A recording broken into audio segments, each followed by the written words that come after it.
Sophie Davant ne fait pas l'unanimité et l'article du Parisien de ce dimanche 11 juin 2023 le prouve encore une fois. Entre les personnes très proches d'elle qui assurent qu'elle est une personne extraordinaire et les petites mains qui s'agacent de son côté hautain, les avis sont très partagés. Du côté de sa carrière, Sophie Davant n'a plus rien à prouver à personne. En 1986, elle débarque sur Antenne 2 en tant que simple rédactrice et travaille notamment pour le 19/20 de FR3. Rapidement, elle se fait une place de choix et décroche la présentation de la météo d'Antenne 2. Commence alors une carrière fulgurante. En 1987, elle présente son premier bulletin météo pour Télématin, émission durant laquelle elle rencontre d'ailleurs William Lémergie, aujourd'hui son compagnon de vie. Entre 1990 et 1992, elle co-anime Fort Boyard aux côtés de Patrice Laffont et continue, en parallèle, de présenter les bulletins météo de la chaîne. Mais c'est en 2010, à l'arrestation de Jean-Luc Delarue, que sa carrière prend un tout autre tournant lorsqu'elle est choisie pour reprendre l'émission Toute une histoire dont elle reste aux commandes jusqu'en 2016. Entre le Téléthon, qu'elle anime depuis 1997, c'est au programme, Affaires conclues, qu'elle va prochainement quitter, et les différents primes de France Télévisions, la jolie blonde de 60 ans s'est forgée une solide expérience. Mais sa présence sur les plateaux ne réjouit visiblement pas tout le monde. En effet, depuis des années déjà, les rumeurs sur le mauvais caractère dont elle ferait preuve en coulisses vont bon train. Pour le Parisien, certains techniciens se sont confiés. Elle fait partie des animateurs avec lesquels j'ai détesté travailler. Il y a la face A et la face B chez elle.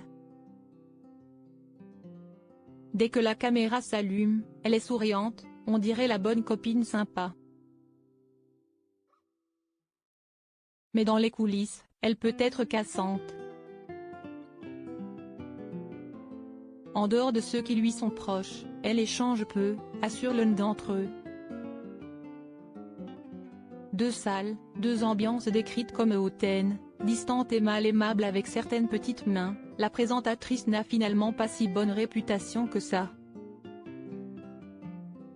Sur le plateau, ça brille, et dans les couloirs, c'est moins sympathique. Elle semble être dans le paraître.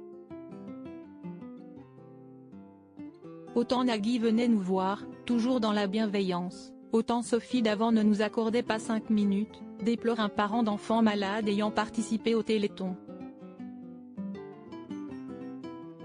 C'est assez injuste car Sophie a beaucoup d'empathie pour tous ces enfants malades, plus réservée peut-être que Nagui, mais très impliquée pour le Téléthon. De son côté, Sophie Davant se dit profondément blessée par ces accusations. Elle peut néanmoins compter sur ses collègues proches qui affirment tout le contraire. On l'a dit froide, mais c'est parce qu'elle est dans une bulle lorsqu'elle travaille.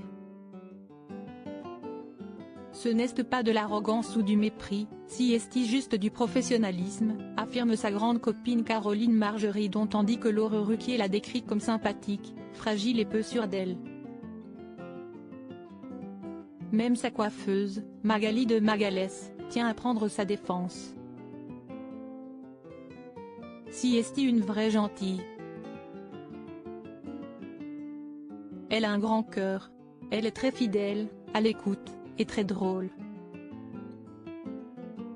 Elle a beaucoup d'autodérision, ce qui est rare dans ce milieu, assure cette dernière. Qui croire?